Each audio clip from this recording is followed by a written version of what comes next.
Commissioner Ashworth, Here. Commissioner Banks, Here. Commissioner Hassler, and Commissioner Schwerin. We expect Commissioner Hassler to be here shortly. As we get started, may we start with the Pledge of Allegiance, please? Please rise. Pledge allegiance to the flag of the United States of America, to the republic which stands one nation under God, indivisible, liberty, and justice for all. Thank you all. Happy July. Everybody enjoying the summer? Everybody getting some time off? Nobody even said anything. Kind of sat there stiffly. Is everybody enjoying the summer? All right. Are you getting some time off to refresh and recuperate, regenerate, and get some downtime? At least one person is. Thank you. Hopefully the rest of you will too. And those of you who are triskaidekaphobics, we'll just go for you all day today on the 13th. So thank you very much for that. Looking forward, we hope everybody is well at this time of the summer. Particularly, we're going to be watching intently as some of you walk up to the podium to see whether you're holding your hamstring or not. After a few games of softball, we're hearing some pretty significant hamstring injuries out there. So we will be watching closely so that we can think about that. All right. With that, I think we will jump in. Anything else on the open conversation? Anything else to open our conversation with? All right, Chief, I think we have a couple of swearing-ins, first and foremost, and some life-saving awards to deliver.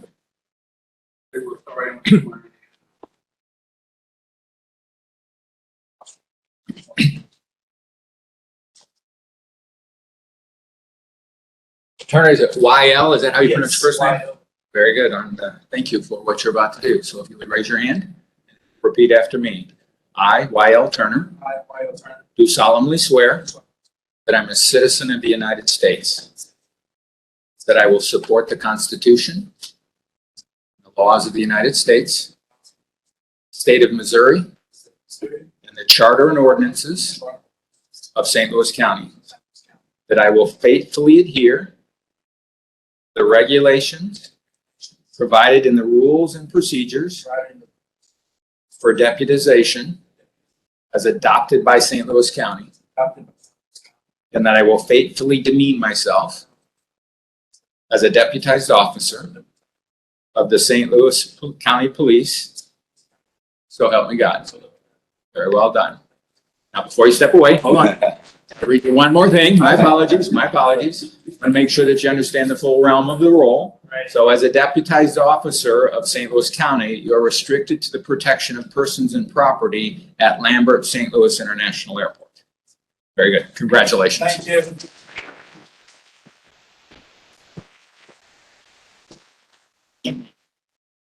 Congratulations. Congratulations, County family.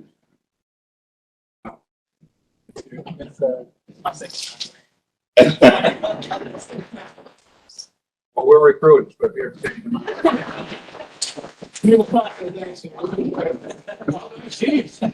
Nice, Chief. Nice. Have a life-saving award.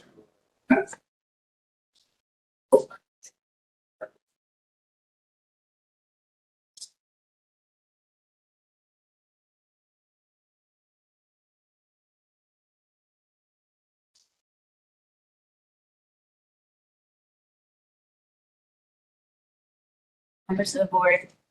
On June 15th of 2021, Miss Melissa Cope was returning home from attending her 8-hour professional staff in service. In that in-service, we always have a block of PR. She turned onto a residential street and found a young male lying in the roadway, female standing over him. She pulled over, engaged the female, figured out that he had overdosed, probably on fentanyl. With the help of another bystander, they got him out of the roadway into the shade. Melissa did chest compressions until West County EMS arrived, when she left the scene and awake and not talking. The female thought he hadn't breathed. 30 seconds to a minute. The next day, I got a nice email from the West County Fire Chief. Melissa, for her actions off duty and for saving this young man.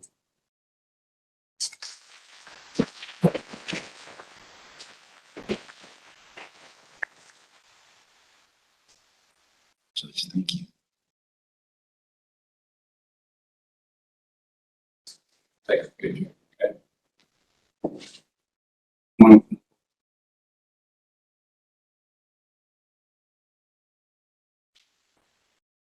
And family here? My county family, yes. I know you have my yes.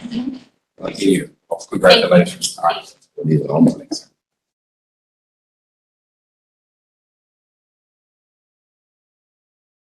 This time, have three promotions to make. All three promotions are people from our staff. The finance says, that first one up is Frankie. She's being promoted from the record room.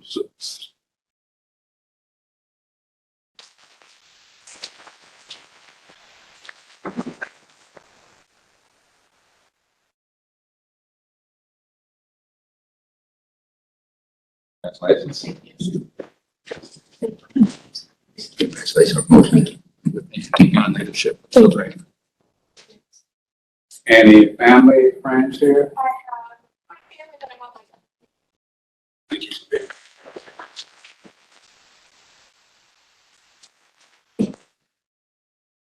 Next up, we have Ms. Victoria Evans. The record run to record coordinator.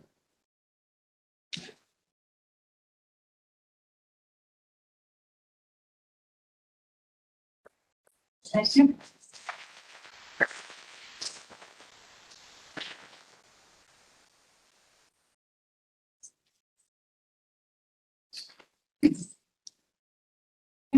Thank you. That's an important job. Yeah, it is. Congratulations. Well, we got it. Thank you. Good hands, aren't we? Victoria, you got any family here? No, I don't. Not even your work family? All right.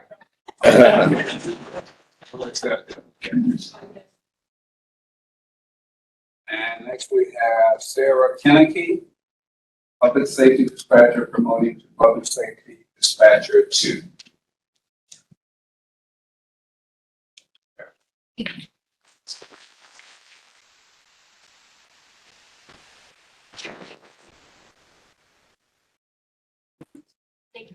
Congratulations. Thank you, Tika. Thank you. Yeah. What about you? Any family? Workmates? Extended work. Thank you. Appreciate it. That's all I have for now. That'd be great. Before you do, Charlie, can you reach out to somebody that can turn the temp down a little bit in here? Hi. That's all we have. Okay. It's all the way down.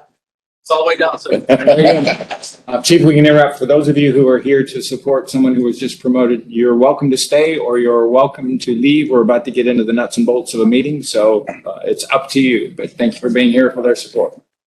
It'll be pretty boring. I didn't say that. Tell me, see, did you say that? I didn't say It was it. implied, I did. and it's kind of on here, so. I did not. I have to take my coat off. You don't need that today. This room is always warm. That right? This one's always on.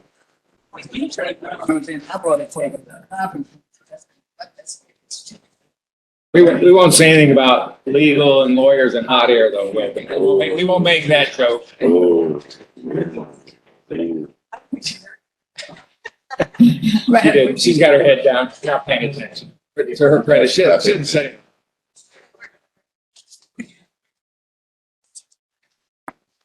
So tired. Better what time I'm seeing. It just, Goes one down. point to shut down. So I'm doing the best I can. You didn't miss anything. Thank you. She was the best Well, part. you know what, the guy who was, security guy for the airport. Paris. Oh, you're kidding. You got a parking space. Who was Yeah. Yes, sir. Get into the nuts and bolts. I don't miss And that. there are first. Good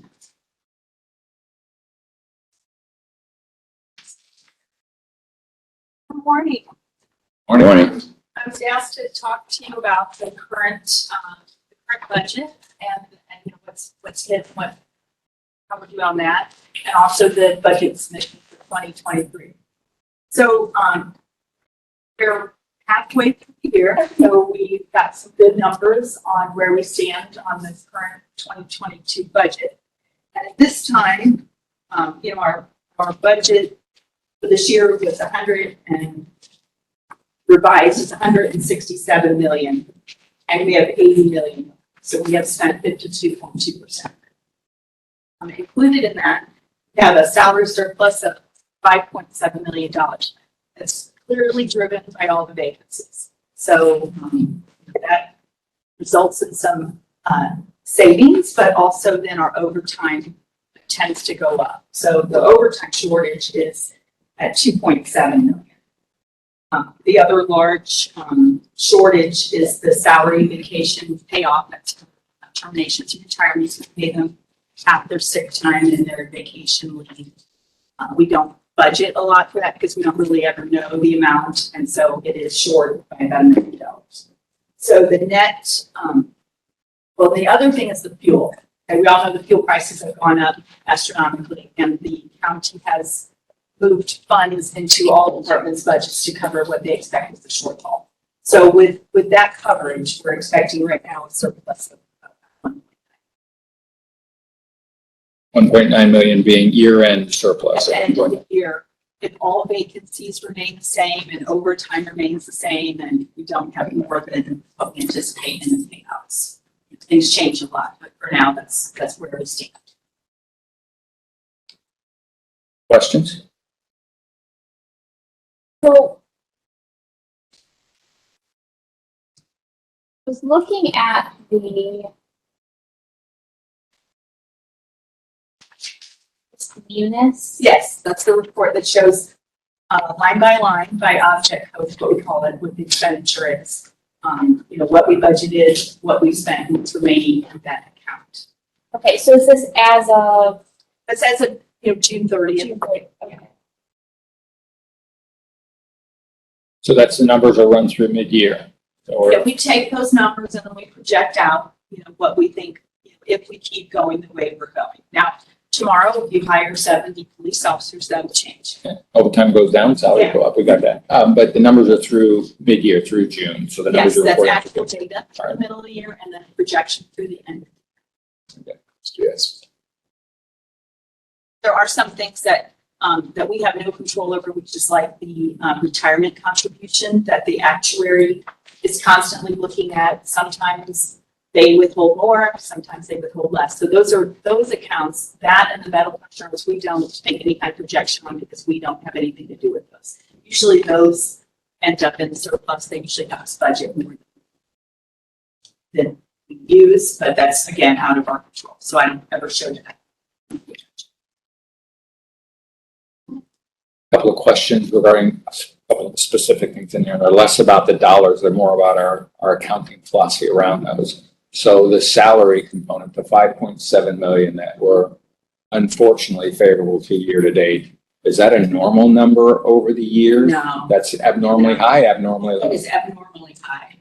I looked, this time last year, we only had like 36 vacancies, so our projection was much less. But at this time, the 70 vacancies, that doubles what we're expecting because we anticipate not filling them as of today. Same thing with the vacation payout. You talked about we don't know, therefore we don't normally budget a lot in there, but that's $1 million difference if you look at Well, it. So Yeah, it seems like that might be a philosophical change when you look at it, which is maybe we need to increase our numbers, particularly knowing the age and the experience of our workforce to see if we can a little more. absolutely. We could always align our budget amount by what we actually spend, but I don't think that would fly next door because we always have salary surplus. They would in turn then say, you're not filling those positions, you should delete them. And we don't want to do that because we anticipate filling those. And then if we have greater payouts or overtime, we use that funding. I know it seems not exactly right, but that is the way the process is. And then the payouts usually are more at the beginning of the year, because usually people will retire in December, payout will hit January. About this time, there's not usually many more retirements at the end of the year, but you know, the more they make, the higher the payout. Of course. And the last question is, so what was our fuel allocation? We budgeted 1.5. They're expecting us to spend another $1 million. They gave us $1 million. They gave us, that was Yeah. it, just so the additional allocation. Yeah, they project that on the highest. They do different projections based on the cost of fuel, and based on the highest that they do. Fleet management comes up with a projection, and they expected we would be. Sorry. Okay. It's okay, I had one Okay. question. So if we're looking at where we are to date this year, in some areas we're drastically under 50%, in some areas we're drastically over. Is that because we're not spending on a steady pro rata basis, so those variances are Absolutely. expected? Like phones and utilities, those, you know, every month we get a bill for rents, but other things we may not spend till the end of the year. Other items may be budgeted and, you know, purchases may be made January. So there, it just depends on what the object code is, how to look at it and then.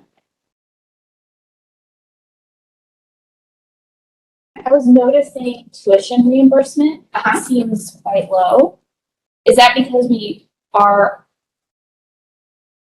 department members aren't taking advantage of? I would believe so, because we budget 90,000, but there is a per employee max of, I think it's 2,100. It's not a very high amount. So, you know, the ones who do take advantage of it, it's it, but maybe they could use more. I don't know, but that is the amount. That's just the amount we've always put in there. We usually spend close to it. 2,100 per I year, think that's what it is. but Yeah. it would be per year. And that may have an IRS amount. I'm not sure why they set that. That's a county government amount of what the most they will.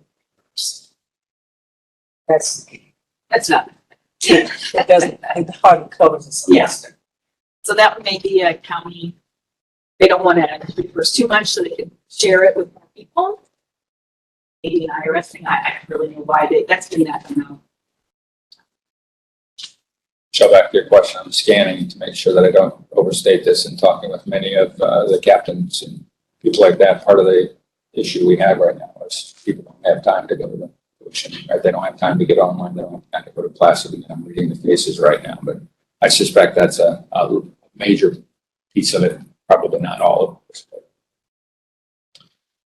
I wonder. Yes, sir. I noticed there's a line that you carry zeros on from your contingency fund.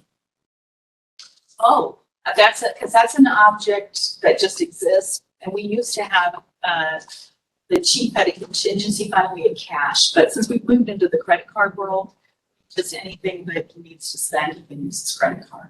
It's charged to what the item is. So we just keep the line item at zero. Yeah, it's in the county. Got it. How much credit's on your credit card? Enough to get. We all go to dinner.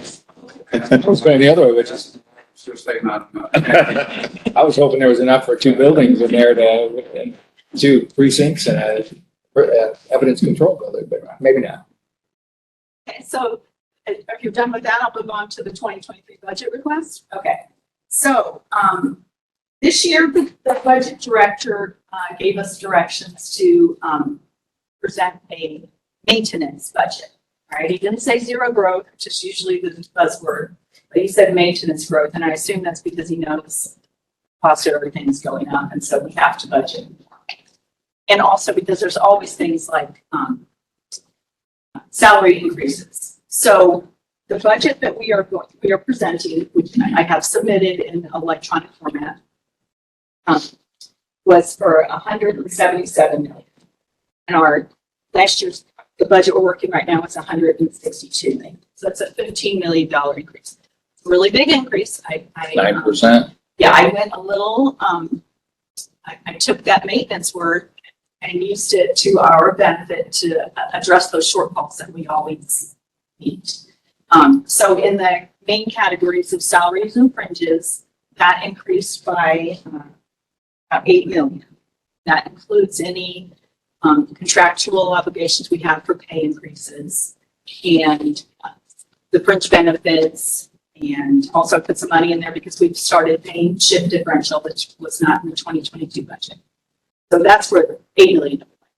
The other 7 million that is 7 billion of it is in the operating accounts. And the big increases there are in the self-insurance fund. That's all of our liabilities. That went up about $2 million. And then the fuel, based on the fleet management recommendation, I increased that, the fuel and the vehicle maintenance, by 3.7 million. That's because they've given them pay increases and parts and everything else that's gone up. So to repair the vehicle, it's costing more. Fuel in them is costing.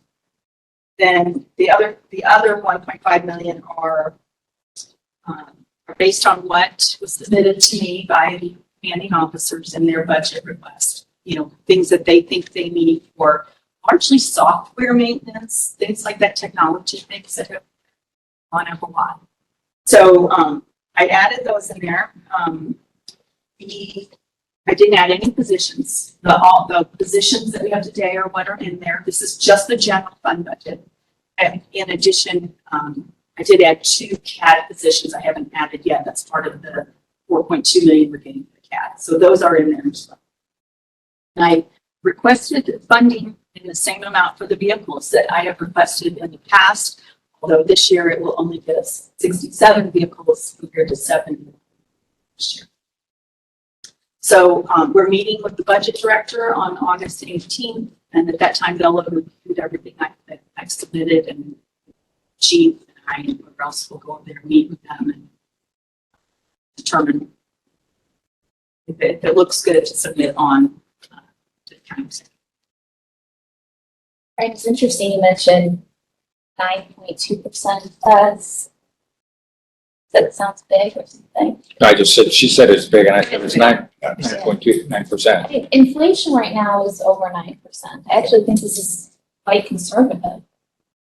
I hope they think so too. I'll build on that, Joyce. One, the 3 big expenditures that you listed were all 3 dictated either by a collective bargaining agreement or by guidance from the county. Yeah. Is that the way we would hear that? So we have less than 1%, and I'm going back to your word maintenance, right? You were told to have a maintenance budget. We have less than 1% increase based on what our leadership team believes they need. Less Yes. than 1%. Yes, it's a very small amount. We have some discretion to try to find the funding somewhere else or, do without something. But I went ahead and put it in there because it really is not that much in the. The questions? Joyce, I have one here, and I need to, fortunately, I'll take us back to this year. Okay. Sounds funny, right? Back to the future, back to this year. But the non-bargaining unit salaries, so you budgeted the bargaining unit salaries. What about the non-bargaining unit salaries For this year, for 2023? 2020, yes, I did put an estimate. Okay, thank you. Just want to make sure you talked about bargaining unit. We did mention that, so thanks for Because clarifying. that will have an impact on there, so I did put an estimate. Wonderful. Thank you. Was there an impact on, did we put the 12-hour shifts in there? Yes. Okay, so that's part of that salary and fringes that you Yes. built in. Perfect. Thank you. Can I go back to anything else on 2023? Go back to 2022 for a moment. The 1.9 million you're forecasting us to be favorable to budget at year end, does that include or exclude the fuel cost? The additional That fuel? excludes it because they're giving us the million short. Excellent. So that's still kind of a net 1.9 Yes. million, not, Yes. okay. If Thank not, you. I would have told you, Right. it was a lesser amount if we had to pay for it, which, they asked us if we could find it. And then I think they realized as the county as a whole, every department needed it. So they did just a large, putting all the money in. Yeah. 60 million. Was it 60 million? Okay, so they divvied the up among all the departments so that it's showing shortage. So this 1.9 that we're projecting, is that based on where we are today? Yes. So there could be expenses, like we talked about expenses in the first half of the year.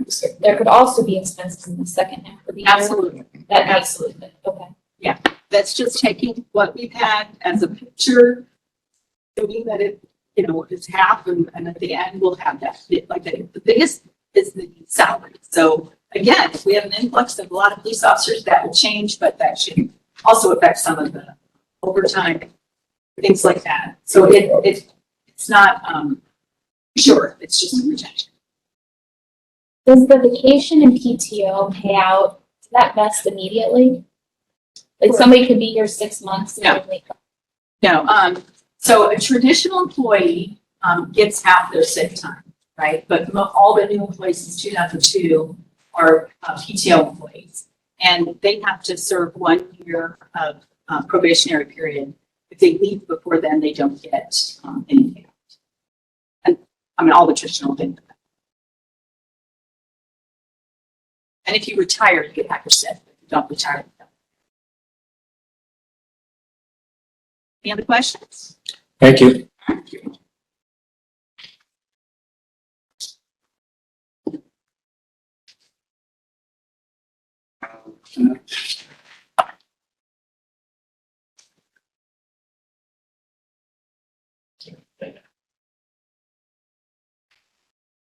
Board, good morning. Morning. So we'll start with our quick update on Teneo. I'm going to do a little bit differently. I know that it's going to run down things that have changed in the past month. One of the things we moved from in progress to completed was to revise our policy concerning the use of spike strips, which obviously the chief had a special order a little over a month ago. That portion. Two of the other general orders on search and seizure and nuclear K9 moved to the executive command staff portion. Executive command staff over the next month.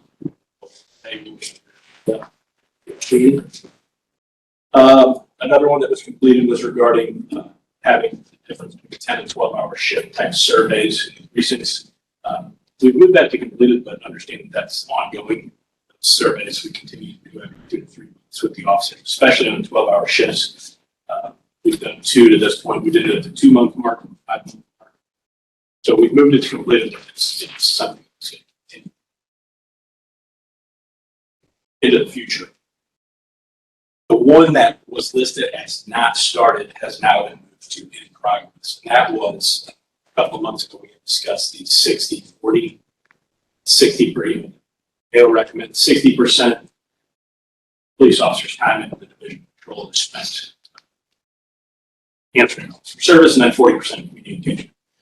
So my bureau has now started to do workload studies in each one of those precincts. So we moved it to in progress to figure out what our manpower number needs to be in each of the precincts to get to exactly.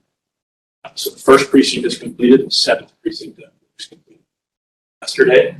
So we'll move with the rest of the other precincts, and then as a department, we'll have to discuss how we want to view workload studies for City of Fenton, Jennings, City of Wildwood, because their contract dictates, it states that you're going to have a certain number.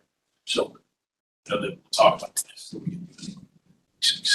Knowing that it's extraordinarily preliminary and therefore extraordinarily likely to be inaccurate, do you have any initial assessment after doing the first 2 studies? So the first precinct I've gone over at extreme length. I believe the first precinct, Captain Cunningham, we have 70 bodies right now.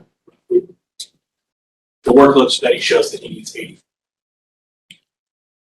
What's your full staffing now? Not what you're currently running. What's your full staffing level? We're doing just study with 12s. 72. And 72, 73 is what, make this real short, but so we determined what the relief factor would be, obviously per beat, and I think it would be, but regardless, that was a 2.8. The study shows because of the volume of calls that county precincts respond to daily, that's actually ticked up to well over 3. Just to, and again, that's taking everything, you will all get copies of this entire study, but this takes into account not only the calls for service, their downtime, the average amount of time that each officer, countywide and in the precinct, takes off. So, for instance, we were talking about, now here in 2022, we have I don't even know what the percentage is of department employees that are PTO. Easily 75. Easily 75%. So just meeting a guy that gets out of the academy, right off that is education. When you have guys that are 10, 15 years in the precincts, and they have 6, 7 weeks. So again, those are factors that we have taken. So my analysts have gone in and done a whole algorithm.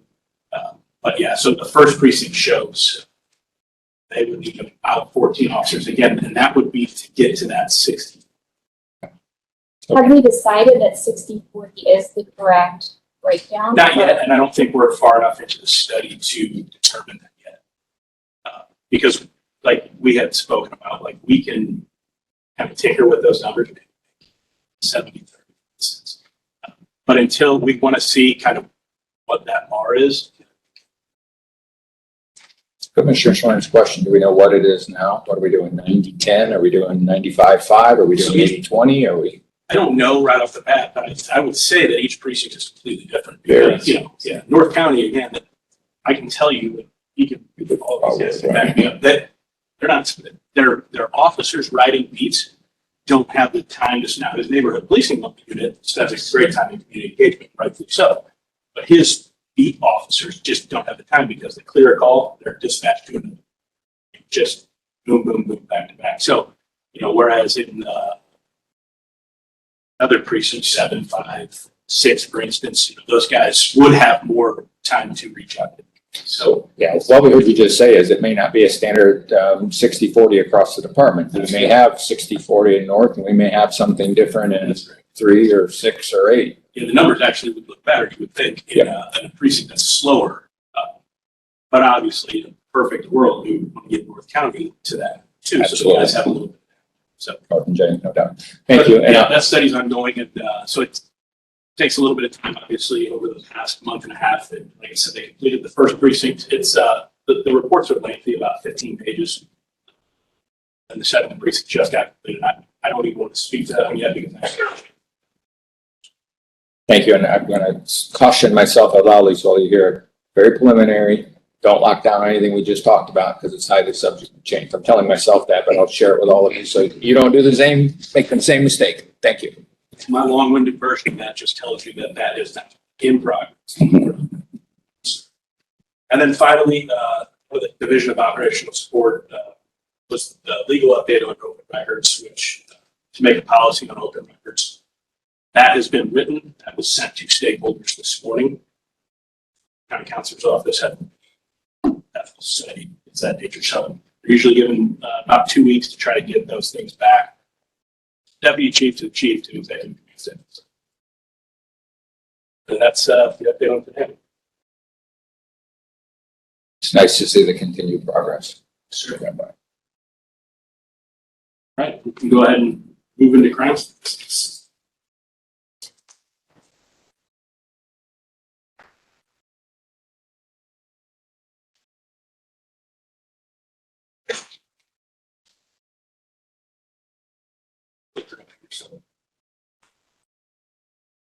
So I can use the mic.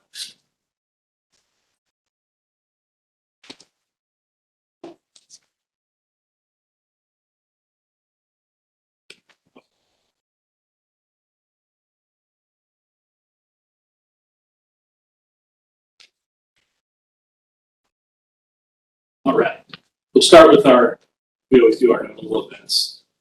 We had spent a little bit of time on the citizen incidents. Obviously, that number was stagnant for 3 months. We're remained at 3. It's now at 5. Internal investigations, the gap continues to close, as we said, for the first time all year. Fortunately, our use of force incidents is now in the plus category. So for the previous 5 months, previous 5 board meetings, all of those numbers have been made. First time now, use of force incidents in June alone, total of 35, pushed us to 147, whereas June of 21, we were at 19. Department vehicle accidents, again, gap is closing. Had 14 in June 22, it's 7 of the year. And the vehicle pursuits is now, again, for the first time, into the positive. June was, as May was, any questions regarding it? Oh, the failure to yield. Up to 1060 total. I'm beginning to realize too, and I'm going to try to correct this number, that number is actually going to be higher than what we've been reporting. Here's why. Violent Crime Initiative, obviously, those are all logged in by dispatchers on calls for service. Obviously, the Violent Crime Initiative does their own thing, and I know that they have failures every single day. So I'm going to, for the next meeting, I will get their numbers as well. So these are just driven from actions. Appreciate you catching that. For next month, the line item is fine, but can you also break it out by dispatch versus Absolutely. initiative? Good.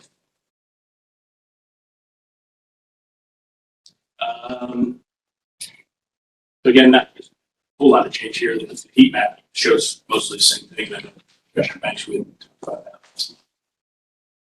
I think it's shocking because we hear rightly so the concerns of the community about police pursuits, but if the community really knew how many people didn't stop compared to the number that get pursued, 1,060 versus 22. And again, that's why I kind of said, we need to be, Well said. it's not about us not trying to be transparent. It's just, I'll take place for that, not including the DCI numbers. And saying, really, if you think about that, and I don't know what, but let's just call it for the sake of 200 of that, Right. and still only 22 pursuits. Incredible. Again, the first precinct actually, Jennings won the month of June with they had more failure yields in their precinct. Doesn't sound like a win. Yeah. No. We get your play on words. I don't think Capitan. For patrol data, not much changing here. This is almost the same across the board as we saw in May, just 2 extremely busy months for us, this department division. They actually had more calls, had about 2,000 or total calls, whether that was radio or self-initiated. The number of reports filed is about 4,200, as you can see there. It's 4,230 last month. So, a lot of incidents. Crimes against persons.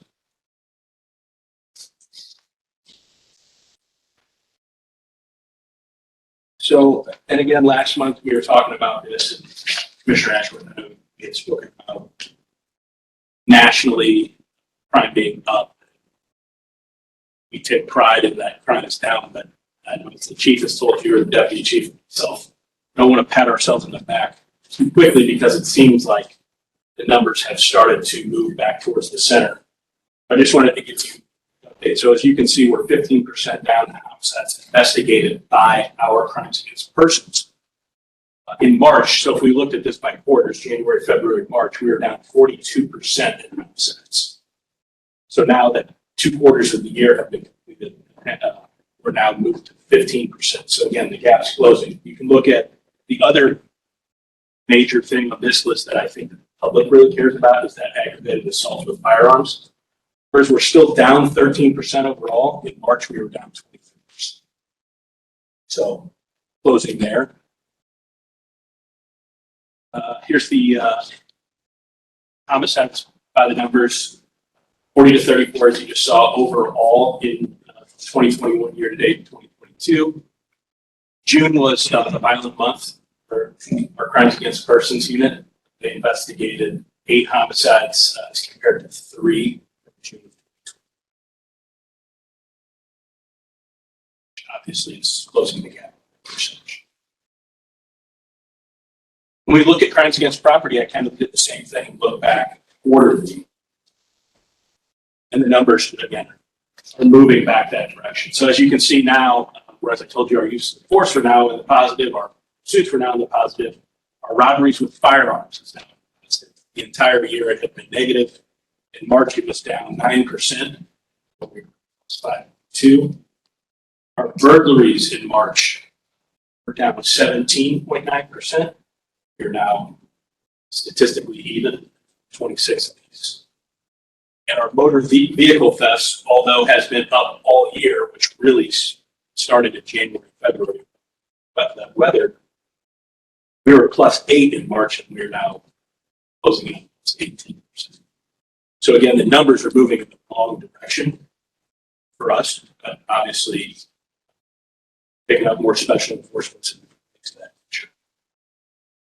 And then the last slide is the crimes against society. The main portion here that I would point out is our weapon violations. Moved from 10% down in March to now 3%. Our DWIs, good for the department, continue to go up. 1 in 2021 and 220 year to date. Calls for service, every precinct, I believe, looked at this is about their moving average, was about their moving average in June. Here. Again, it's not some anomaly, obviously, June, July. Self-initiated. Most of the time when your calls for service go up, your self-initiated tends to go down. That's a little bit what we see here in some of the precincts. Some of the precincts still doing a pretty good job at staying over their moving average. North counties are just below it, but again, top calls we still have in there. Sick cases, controls, self-initiated side.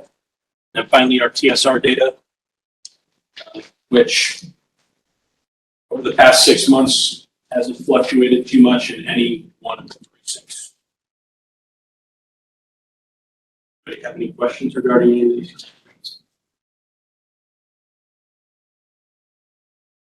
Yes, but none that you can answer, right? Same stuff that we've had before. Why? We're looking. Yeah, we are. So how's the leg? Fantastic. You have the reputation of having the most colorful hamstring, just so you know. Yeah. Was By the way, those of you in the audience, we're not getting personal, just we heard his hamstring was pulled pretty badly and pretty purple. yeah. Pride was standing out there for another inning and probably didn't. After I saw some of my bosses go down, I felt like that I couldn't come out. That's a jump shot. We could have used you. Thank you. Thank you. Chairman, if it's okay, I'd like to, Back it up. we've had a lot of discussion about, records. Driven by,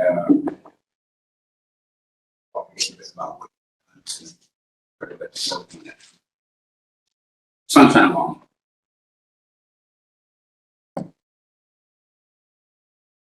Not on the agenda. That's procedures.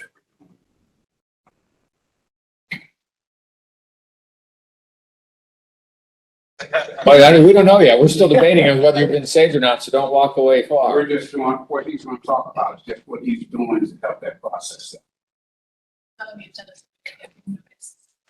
would suggest that we put Appreciate you. it on the He paid for that. Mr. Becker, you're up, sir. Morning, members of the board. So I want to start out this morning with an update on some of the things that community engagement is doing, the Bureau of Community Engagement. As some of you attended, the Ball in the Blue was a fun, well-attended event, bringing the city and county together. The chief has directed the academy to institute some new training on how to break the press and how to properly shoot. So, Thank God. hopefully next year will be a little bit better in that regard. The Bureau is also preparing for an event this fall which is a national event in October called Faith. Essentially, it's a community event bringing the clergy and law enforcement together and in order to build better relationships, not just with the clergy, but with the community also. It was a very small event last year, and it's intended to be much bigger. And as I said, it's a national event also. The Knock and Lock in Jennings was postponed because of rain. That reset date will be to be determined. Just as a refresher, that's kind of what it sounds like. Their officers are going door to door and handing out gun locks to citizens that want them. And that's funded through our budget. Schnucks in Westfall Plaza, the old Northland Plaza at West Forest at Lewis Hunt, has instituted a drive called Hydrate Our Heroes, and people can donate water products and hydration products for firefighters and police officers. Appreciate that support from Schnucks. And next month, right now the Bureau is working on, as the cadets are under them, they're working on a cadet analysis, and I'll present that next month at the board meeting. With respect to the wellness unit, they're right now going through mentorship program interviews. Very good news to report. It's very refreshing. There's 70 applications so far and more coming in. It's a voluntary program for both commissioned and professional staff. They've had 35 interviews so far, and down to each person, there's an extraordinary level of enthusiasm and support for the mentorship program, and then that carries over to individual employees in the department as a whole. Carl, so interrupt for a minute. Yes, sir. 70 of our people are applying to be mentors, not 70 of our people applying for mentors. Correct. Thank you. Correct. Because the concept there is going to be starting out with recruits and following them through until they get into field training. And then initially, when a pre-hire program is initiated, it'll begin at that. Type of program you two are working on. So that was very good news. And then through a donation from the Police Foundation for $1,000, we're having 4 officers trained. It's online training in physical training, PT, nutrition, and mental toughness. And those 4 officers then will carry out training and so forth in a type of PT and nutrition mentorship, if you will, to our staff. And the person who's heading that up is Sergeant Eldridge. She's the recruit supervisor. So that'll carry over to our recruits and also carry over to the pre-hire program, because physical training is one of the challenges of not just our recruits, but our applicants that are just not physically fit enough to get through our testing. And the HR is implementing roll call visits. So I started yesterday morning in the 1st precinct and spoke to the midnight shift at 5 a.m. and spoke to the 6 and 7 a.m. roll calls. I talked to about 25 officers. I hit some topics of the day, such as lateral pay, election day, holiday, the parental leave, those type of things, giving them the status of what was going on. And then had a question and answer session. I didn't know what to expect. I didn't know how engaged they would be or how talkative they would be, and they were talking. I had pages of notes. I think it's going to be a good process. I'm going to go to every work element. It's going to take time, and I'll compile a report to the board then when that's completed. I think it's going to help identify and improve what our culture is, and also will help with succession. We had ideas in all those areas. And community engagement is also hitting roll calls to inform them of what the Bureau actually does. I think there's some confusion or misinformation with respect to what the Bureau can do for the police department, the resources that the officers can rely on from the Bureau.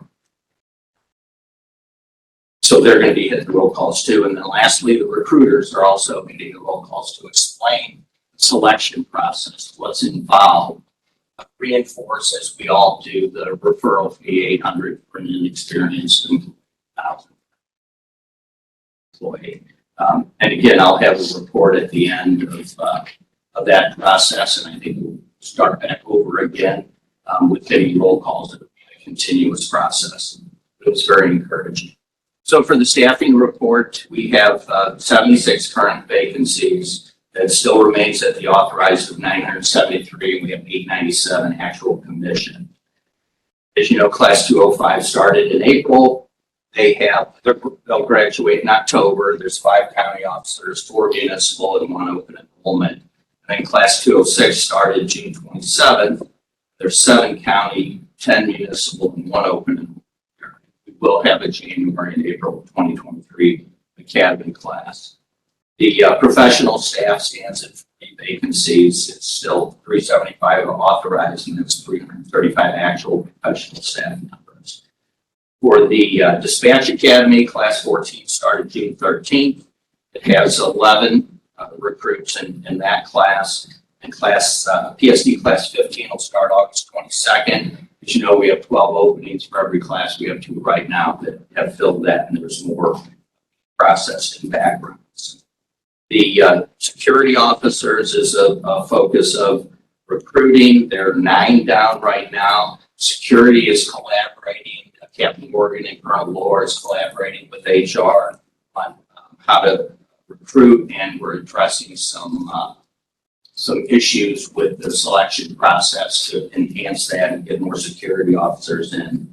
Security is also involved in that. The security officers, the rank and file, they have a monthly meeting, and they're giving recommendations and input on how best to recruit, and they're involved with that. And actually, Recruiter Officer House is doing a live event today on Facebook and other platforms, trying to recruit for security services. That's something that's live, but then it's repeated and posted to social platforms. And we have 3 out right now on COVID that it really just hasn't been an issue. There's a short quarantine period, and thereafter people can come back. They're symptom-free, wear a mask for another 5 days. It really hasn't affected us. Still have 8 out on military separation. Just want to reiterate how much we support our military, our reservists. The applications for June were 19 police officer applications. There are 4 in background and 40 in testing right now. There were 9 NBQs and 5 voluntary. Tomorrow we do have a final review board for a security officer and also for an experienced officer. And we are seeing more applications coming in regard to experienced officers. Stan? I have 1 question. Would you mind next time giving us an outline of what you're going to report? Thank you. Yes, ma'am. Good suggestion. Thank you. Anything else? Thank you.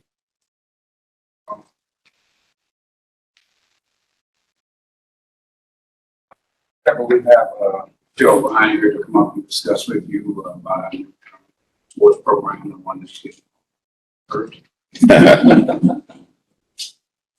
As far as I think, there's an organization we serve. As Ryan was catching yesterday, I wonder how she can bend over today. Slowly. That was a lot of ibuprofen. I wish Lieutenant Colonel Cox were here to do this because this is really his brainchild. He collected a group of us and we started spitballing about morale, camaraderie. Back when we were young kids here, this really was family. We spent Sundays barbecuing with each other, played together. We babysat for each other. Somewhere along the way, we kind of feel like we've lost a little bit of that. All of those things translate into better work relationships. So, if you know Lieutenant Colonel Cox's story, sports is a big deal to him. He grew up in East St. Louis, and that's how his mom kept him out of trouble. So his answer was sports. So he went to the foundation and received funding for a year of intramural sports. It is voluntary. We're doing this in our off-duty time. We started with basketball, and you were at a couple of games. It was the first game, they barely had enough people to play. The ones that didn't were borrowing players from other teams just so they could get their hour in. By the end, there were a few families there, and they had full benches.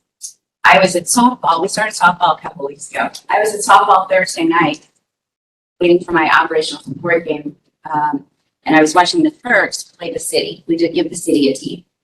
And it dawned on me that on the First Precinct side of the field, there were clusters of wives, girlfriends, and their kids. And they were chatting. They weren't paying attention to the game. They were chatting. They were playing together. Hopefully building their own support system, right? Who better understands what a police spouse goes through than another people. So hopefully that is an unintended consequence of this. Basketball, we started with 7 teams. We have 11 for softball. Command staff has a team. Is that what we call it? I don't know. We're pretty terrible. Lieutenant Gomez might actually have PTSD from playing. I'm not sure. I think we've only won 1 game. Two. One was a forfeit. Good question. I don't know who it's been before. But the result of this has been, and I hear it from some of the captains, these guys there's friendly trash talk going on in phone calls. And sometimes these are folks who've ridden beats next to each other for a year and don't even know if the guy next to him is married, has kids. Now they're playing together, forming some bonds. Personally, there's a very nice security officer here. I would say good morning, no idea what his name is. He's on the operational support team. I know his name. I know he lives in Illinois. I know he supports children. I know he's never played softball before, and he sent me an email last Thursday's game, and told me what a great time he's having. Terrible at softball, but he's making new friends. So at the end of this, we will go back to the police foundation and we will ask them to continue to support the program. Like I said, we went from 7 teams in basketball to 11 with softball. I'm already getting completed rosters for flag football for the fall. We're trying to throw in like 1-day stuff in between. We have a kickball tournament on Sunday. And in September, we're going to do, for folks like onward, we're going to do a cornhole tournament. I'll let you know, check this. Check this. Yeah. If I lose the hip. So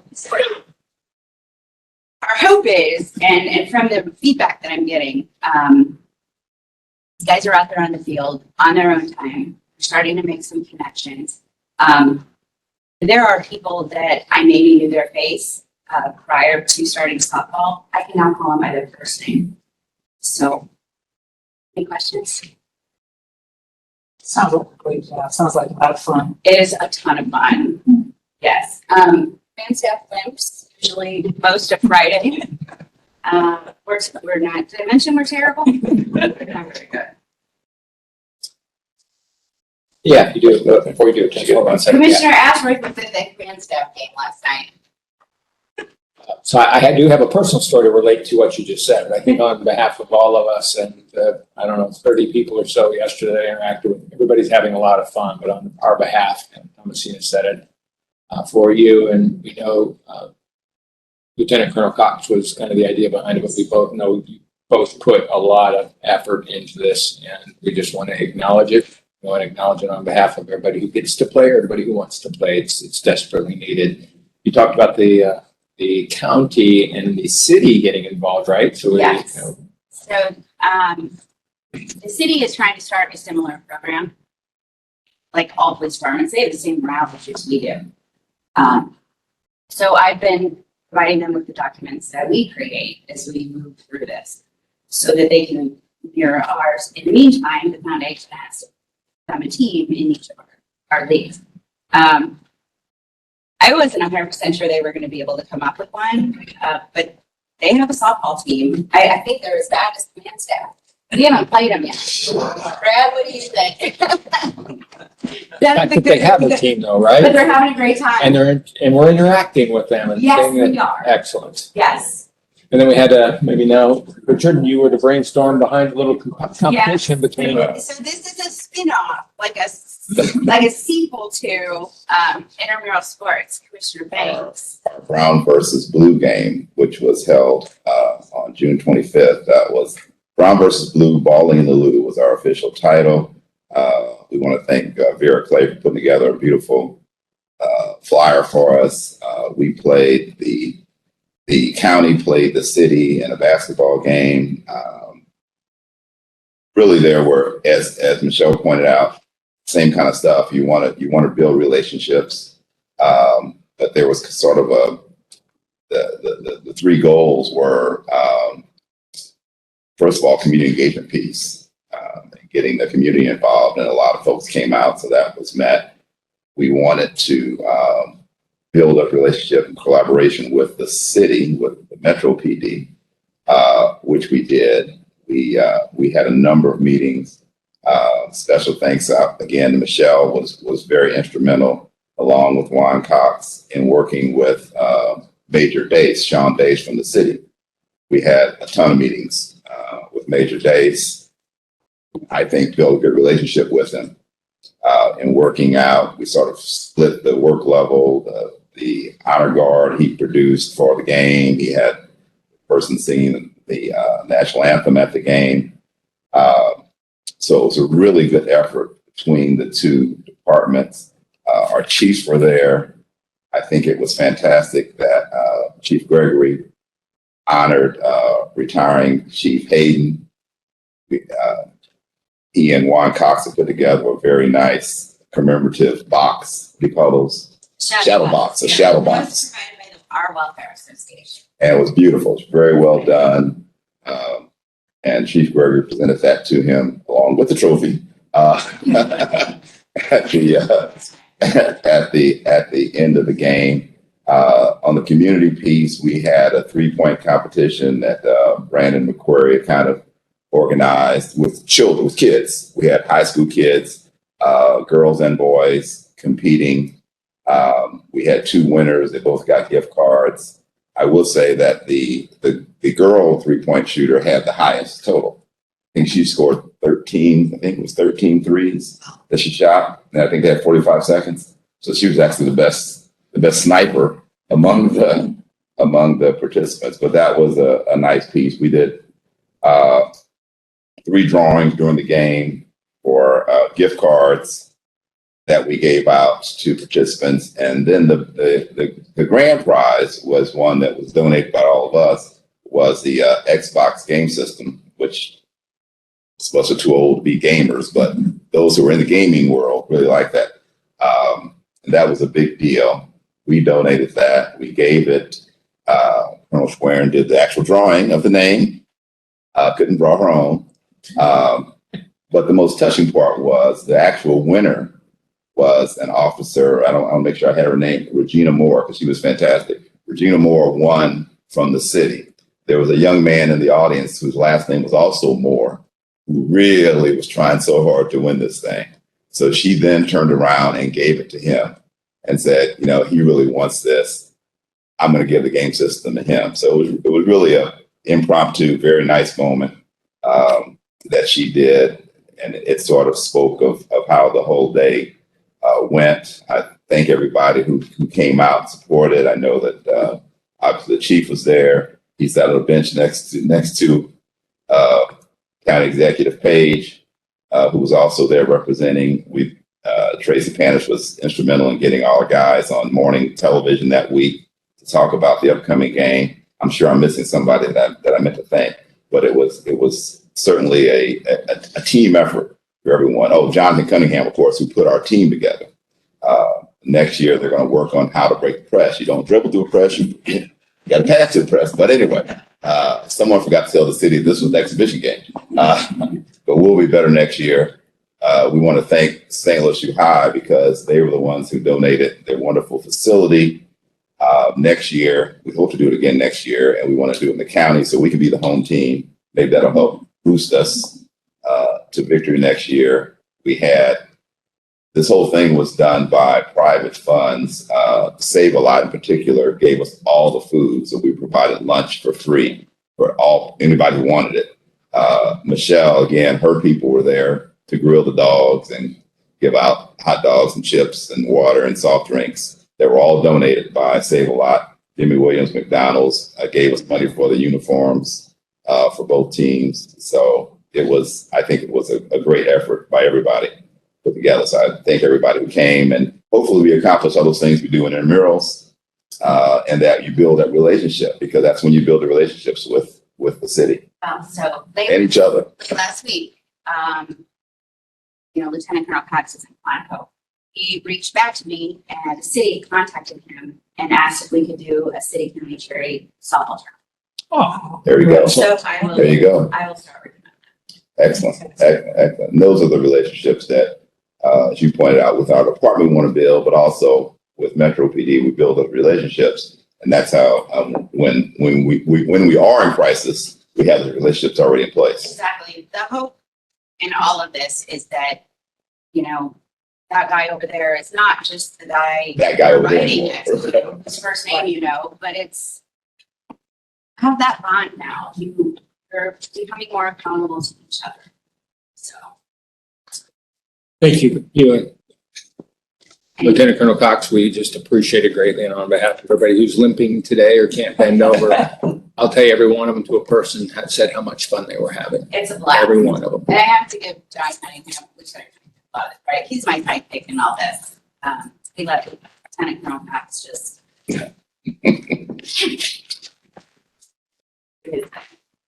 Yes. Well, thank you, Jonathan, too. It's great. Yeah, it was great. Yeah. Thanks, Michelle. And by the way, as you walk away, just, I'll give you the eyes of an 8-year-old. Wife and I, you're limp. We can see you holding that hammy. On the eyes of an 8-year-old, my wife and I were babysitting our 8-year-old granddaughter yesterday. And we said, well, we're going to go to a softball game. And she wondered, what's softball? And she hadn't played it yet. And why is the ball soft? When she got there, it was hard. And she said, why is this called softball? Balls are. Anyway, on the way, when we parked and we were walking toward the field, she reached over and grabbed my hand. She said, Paul, I'm a little afraid. And I said, what are you afraid of? And she said, well, the police officers that are here. And, Mignon grabbed her other hand and said, they're just people, right? They're just like everyone else. And she said, well, I'm still just a little apprehensive. Big word for an 8-year-old, but I got it. So we get there and the games are staggered. So it was about a half hour before, and the other field ended up early. And we let our granddaughter run around. And the next thing we know, we look down at this other field, and she's out on the field playing with one of the officers' sons. And it was just, we just enjoyed it, right? Summer evening, sun setting. It was just a cool view for two grandparents to look over there. So after the games are over, right, we kept extending the game until the command staff could try to win. Didn't quite get there, right? But the net of it was, on the way back, she said, gosh, I had so much fun. She calls us Gigi and Paul. Gigi and Paul, I had so much fun. I met a new friend. And we said, and what about the police officers? We introduced them to several of the police officers. And she said, they're really nice people. And so I share that story. And, it's not just within our efforts that we change attitudes. This little girl now is going to feel a heck of a lot more comfortable about who we are and what we do. So I'd like to apologize for any language she might have heard. So I will share. When I went down to check her and I came back up and I said, so what do you think? And she said, oh, these people cuss a lot. It was hilarious. It was absolutely hilarious. And I believe everything that Phil said about the program. It's just that I think you guys realize, we all realize it. Warren Cox has put a lot of effort. You all know that now.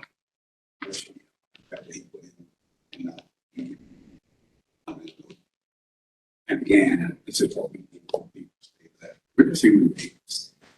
We take off this uniform, as human beings, not to play sport, and interact with people. And for them to see us that way makes it better for us. We don't shoot well, but we are. I know years ago, we used to have these kind of programs. games, teams against each other. Here's what we had. So you got from that where we were, it was national police. Be somewhere on the different games. Again, it brought about camaraderie amongst each other. So it's a great deal that this is back. And hopefully. Thank you all for participating too. We know you're spending your free time, but well done. Thank you. I can't honor on any duties with this. Just one other thing I wanted to bring to your attention is that you watched Page's press conference this morning talking about the annexation area in Manchester, which is controlled by our Southern Christian, and obviously against the annexation by the Manchester, city of Manchester. And this morning, Lieutenant Showman and Captain Channel on press conference, they cut you guys off as soon as you came on TV. You said you had to say. You said good. But anyway, so obviously his concern is the fact that, you know, if the city of Manchester is satisfied with their police department, I think most cities, that's what they want to see first. They want to be in a safe community. And that was Page's opportunity to at least get the police department out there to express what we have been doing in Manchester. At the time, this officer precinct have been doing to, you know, make a footprint in that city, which I think they've been doing that great job all year for quite some time. So that was his first point that I think he's going to write a letter to the Boundary Commission, his opposition against the annexation. Obviously, we'll do our part as police department to keep a footprint in that area. If we lose that, I mean, we lose 6 police positions, 6 police officers, and that's our own. If we lose it. So, I think it goes on the ballot. Thank you. So For the that- awareness. Very good. My apologies everyone for taking my coat off. It's just really, really hot. So my apologies. Chief, anything else? Sir. Thank you very much. Next topic on the agenda are approval of our minutes from our June 8th meeting. You've had a chance to review those. May I have a motion to approve? Thank you, Commissioner. Thank you, Commissioner. Any other conversation around those notes? All in favor of approval? Aye. Any opposed? All right, minutes are approved to put into the record. Any incoming communications? Anything else from an outgoing communication standpoint? Very good. Any old business? All right, new business. We have one of the things that we have are, one topic we have are 3 contracts, 3 agreements we need to vote on. I'm going to suggest we vote these in 2, given there's only 3 total, because 2 of them are police service agreements and 1 of them is for the County Municipal Police Academy for professional services. So we'll vote them as the 2 police service agreements and then have a second vote on the CMPA professional services stuff. We're okay with that. The first contract is a police service agreement, full police services between the city of Blackjack and St. Louis County. These services are for a period of contract execution to June 30, 2023. Is that correct? 10-year agreement. 23. Mine says 33. Yeah, it says 33. Oh, yes. That's my question. Is it a 11-year agreement or is it a 1-year agreement? It's a 10-year agreement. Thank you. All right. So 10-year agreement. So June 30, 2033. Initial term, 1-year charge is $873,655.51. The second police service agreement is a contract for full service police services between the city of Valley Park and St. Louis County. Services are for a period of contract execution to June 30, 2033. The initial term is a 1-year charge of $1,714,169.04. Now, I stammered through a couple of that. Did we ultimately get the right information out? All right, so 10-year agreement. All right. Maybe we have a motion to approve these 2 contracts. Contracts for services to Valley Park and Blackjack. Thank you. I'd second your motion. Second. All in favor of approval? Aye. Any opposed? Congratulations to us and to those 2 communities. All right, second set of agreements is just the one. It is for a new contract. This is for the CMPA for Optimum Forensic Solutions LLC to provide an instructor to teach a program entitled DSLR Crime Scene Photography on November 21st and 22nd of 2022 at a cost not to exceed $4,000. Thank you. I second it. Thank you. All in favor of approving this contract? Aye. Any opposed? All right, we have an additional contract there too. Mr. Becker, are you still in the room? Can you just come up very quickly? Our next topic is the Election Day holiday. Can you talk about the impact of that Election Day on the police force? And the question that we have, and we're going to go ahead and vote on it, is it's already been, I guess, directed and approved. Approved by the Civil Service Commission, and then Chief is asking for the police department. It is a holiday for the national election, if you will, 22 and 24, 26, and even years, first Tuesday in November. You would ask for a cost. It's an approximation because, as you know, we have floating holidays. So, for example, personnel services or research and analysis, maybe everybody takes advantage of the holiday, but it doesn't require any overtime to cover it. But if you wanted to look at the holiday cost, I think it was $15,000 if you had to put a number on it. I think that figure might even be exaggerated for the reasons I said. It mostly affects patrol because it adds another holiday and therefore fee coverage will be. So I think that's somewhat the purpose behind it, as Dr. Page indicated to the Civil Service Commission, is to encourage voting, support voting, allow people to have the time off to vote. Thank you for that update. Do we have enough information to vote on this, to approve this today? Do we want to hold it at least for next month until we can do a little bit more or have a greater understanding? What are our feelings? I don't think we need anyone. I did have a quick question. I don't know who's the right person to answer it. Can we give people time off to vote already? Well, that's true. And I'm asking. We do. I mean, obviously, the polls are open from 6 a.m. to 7 p.m. Sometimes there's early voting. And the biggest problem is for patrol when you're on a 12-hour shift, obviously. We do give time off for people to vote if they can't otherwise get them. So it's accommodated on a person-by-person basis. So this just codifies it. Well, it does to the extent it's the even years, and it's only, what one might call the major elections. It won't be, I think some people would like the primaries in the April election, but I suppose that the Civil Service Commission and Dr. Page thought it'd be prudent just to start out with even years. And I believe it's a full day holiday as opposed to time off to vote. That's correct. But if we approve this, we're still giving people time off in April. And the primaries to Absolutely. vote, we'll just be giving them the whole day for major elections. So if they want to volunteer at the polls or something. And I would imagine it would be treated for many as like a floating holiday.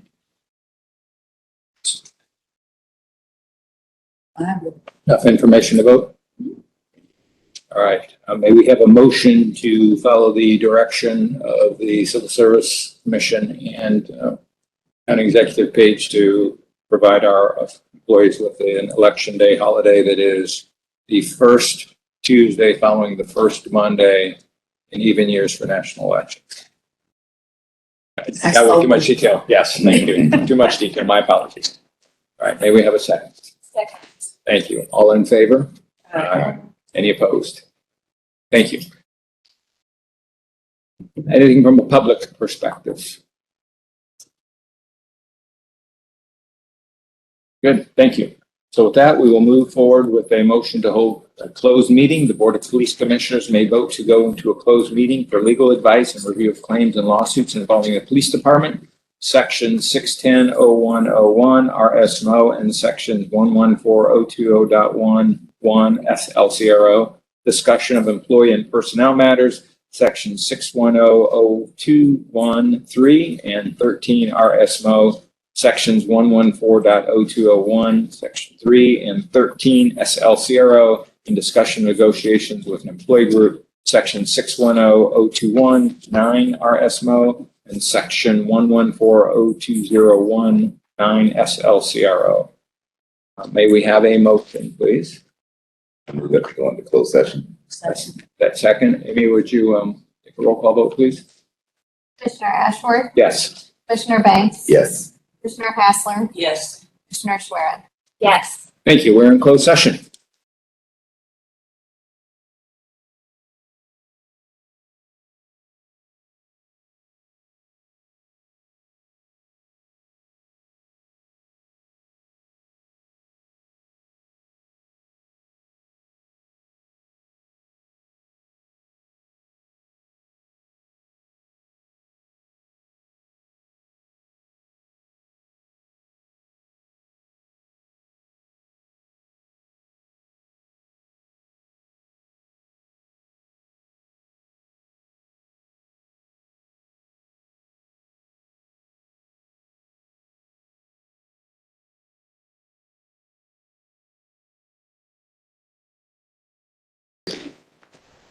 Back from closed session.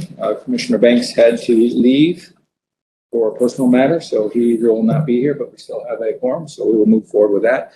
And our closed session, we did vote to return to open session. It was a roll call vote, and each commissioner voted yes to return to open session. Amy, you have those notes from Commissioner Banks in his role.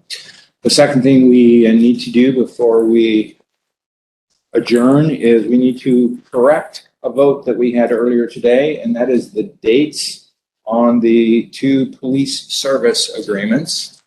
It is the same correction on both service agreements. The service agreements as read ran through June 30, 2033, which is incorrect. Both service agreements, so the service agreement with Blackjack and the service agreement with Valley Park, terms expire on June 30, 2032. So we're off by a date, so we will revote those. If we may have a motion to correct our vote so that we have the correct vote in place for the actual expiration date of those agreements. The rest of the agreement does not change. First year charges and all that does not change for either one of them. I move that we approve the revised version of Description of the contract.